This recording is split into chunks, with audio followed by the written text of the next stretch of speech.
وَلَكُمْ نِصْفُ مَا تَرَكَ أَزْوَاجُكُمْ، اور تمہاری بیویاں جو چھوڑ جائیں اس میں سے تمہیں آدھا ہے، إِن لَّمْ يَكُن لَّهُنَّ وَلَدٌ، اگر ان کی اولاد نہ ہو، فَإِن كَانَ لَهُنَّ وَلَدٌ فَلَكُمُ الرُّبُعُ، پھر اگر ان کی اولاد ہو تمہیں چوتھائی ہے، مما ترکنا، ان کے ترکے میں سے تمہیں چوتھائی ہے۔ مسئلہ آسانی سے یاد رکھا جا سکتا ہے کہ اگر کسی عورت کا انتقال ہو اور اس کی اولاد نہ ہو تو اس کی آدھی جائیداد اس کے شوہر کو دی جائے گی، اور اگر کسی عورت کا انتقال ہو اور اس کی اولاد ہو، چاہے ایک ہی بیٹا ہو چاہے ایک ہی بیٹی ہو، تو اس صورت میں شوہر کو چوتھائی جائیداد دی جائے گی، 25% جائیداد شوہر کی ہوگی۔ من بعد وصیت یوصین بہا او دین، جو وصیت وہ کر گئیں اور جو قرض ہے ان پر اس کو نکال کر، جو وصیت وہ کر گئیں وہ وصیت نکال کر، اور جو قرض ہے اس قرض کو نکالنے کے بعد۔ یہ پہلے ہی مسئلہ گزر چکا کہ پہلے تجہیز و تکفین، پھر جو قرضہ ہے وہ ادا کیا جائے، پھر جو جائیداد بچ گئی اس میں تہائی میں جائز وصیت جاری کی جائے، پھر جو مال بچ جائے وہ ورثاء میں تقسیم ہوگا۔ وَلَهُنَّ الرُّبُعُ مِمَّا تَرَكْتُمْ إِن لَّمْ يَكُن لَّكُمْ وَلَدٌ،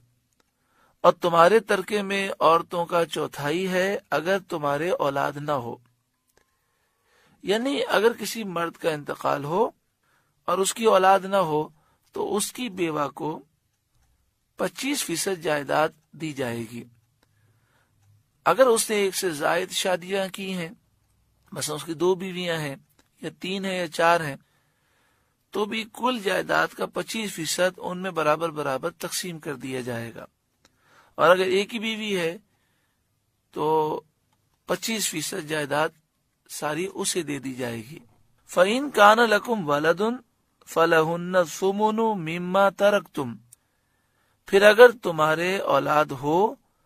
تو ان کا تمہارے ترکے میں سے 8واں حصہ ہے، یعنی اگر کسی شخص کا انتقال ہو جائے اور اس کے ہاں اولاد بھی ہو، چاہے ایک ہی بیٹا ہو چاہے ایک ہی بیٹی ہو یا اس سے زائد ہو، تو اس کی بیوہ کے لیے 8واں حصہ ہے، یعنی 12.5% جائیداد میں سے حصہ بیوہ کو دیا جائے گا۔ ایک بیوی ہو تو اسے دے دیا جائے گا، اگر ایک سے زائد اس کی بیویاں ہوں تو یہ 12.5% جائیداد ان میں برابر برابر تقسیم کر دی جائے گی۔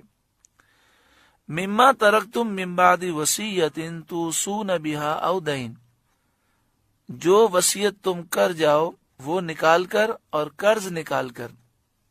پھر جو جائیداد بچے گی وہ اس طرح تقسیم ہوگی۔ وَإِن كَانَ رَجُلٌ يُورَثُ كَلَالَةً أَوْ امْرَأَةٌ، اور اگر کسی ایسے مرد یا عورت کا ترکہ بٹتا ہو جس نے ماں باپ اولاد کچھ نہ چھوڑے، یعنی کسی ایسے شخص کا انتقال ہو گیا کہ اس کے ماں باپ بھی نہیں ہیں، اس کی اولاد بھی نہیں ہے، وَلَهُ أَخٌ أَوْ أُخْتٌ، اور اس کا ایک بھائی ہو یا ایک بہن ہو۔ یہاں بھائی اور بہن سے مراد ہے ماں شریک بھائی بہن، سگے بھائی بہن کی بات نہیں ہو رہی۔ مفسرین یہ بیان کرتے ہیں جو باپ شریک بھائی بہن ہیں ان کی بھی بات نہیں ہو رہی، اس کا ذکر آگے آ رہا ہے۔ یہاں پر جس اخن اور اختن کا ذکر ہے اس سے مراد ماں کی طرف سے، وَلَهُ أَخٌ أَوْ أُخْتٌ، اور ماں کی طرف سے اس کا بھائی یا بہن ہے، فَلِكُلِّ وَاحِدٍ مِّنْهُمَا السُّدُسُ، تو ان میں سے ہر ایک کو 6واں حصہ ہے، یعنی ایک ہی بھائی ہے یا ایک ہی بہن ہے اور وہ ماں شریک ہے، تو کل جائیداد میں سے 6واں حصہ اسے دے دیا جائے گا۔ فَإِن كَانُوا أَكْثَرَ مِن ذَلِكَ، پھر اگر وہ بھائی بہن ایک سے زیادہ ہوں، فَهُمْ شُرَكَاءُ فِي الثُّلُثِ، تو سب تہائی میں شریک ہیں، یعنی ایک ایسا شخص یا ایک ایسی عورت جس کا انتقال ہو جائے اور اس کے ماں باپ بھی نہ ہوں، اس کی اولاد بھی نہ ہوں، اور اس کے بھائی بہن ہوں لیکن وہ ماں شریک ہوں، تو اس صورت میں یہ ہے کہ ایک سے زائد ہیں تو کل جائیداد میں سے تہائی یعنی تقریباً 33% جائیداد ان میں برابر برابر تقسیم کر دی جائے.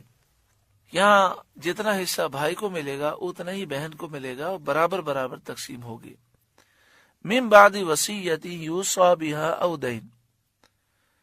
میت کی وصیت اور قرض نکالنے کے بعد، غیر مضار، ایسی وصیت جس میں اس نے نقصان نہ پہنچایا ہو،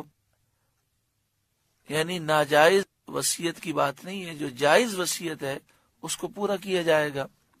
وصیت من اللہ، یہ اللہ کا ارشاد ہے. واللہ علیم حلیم، اور اللہ علم والا حلم والا ہے.